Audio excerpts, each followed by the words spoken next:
অন্তর্বর্তী সরকার গঠনের 2 মাস পেরিয়ে গেলেও কোনো উপদেষ্টাকে পরবর্তী নির্বাচন নিয়ে সুনির্দিষ্ট করে কিছু বলতে দেখা যায়নি। তবে এবার বিষয়টি নিয়ে কথা বললেন সেনাপ্রধান জেনারেল ওয়াকারুজ্জামান।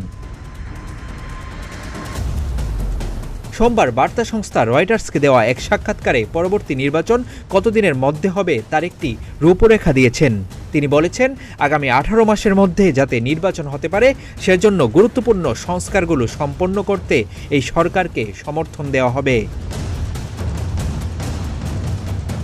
সেনাপ্রধানের এই সাক্ষাৎকার গুরুত্ব দিয়ে প্রকাশ করেছে দেশের সব গণমাধ্যম। নির্বাচন নিয়ে তার বক্তব্য টক অফ কান্ট্রিতে পরিণত হয়েছে। অনেকেই বিষয়টিকে ইতিবাচক দৃষ্টিতে দেখছেন। তারা বলছেন, সবকিছু ঠিক থাকলে জেনারেল ওয়াকারুজ্জামানের বক্তব্য অনুযায়ী আগামী ত্রয়োদশ সংসদ নির্বাচন অনুষ্ঠিত হতে যাচ্ছে 2026 সালে।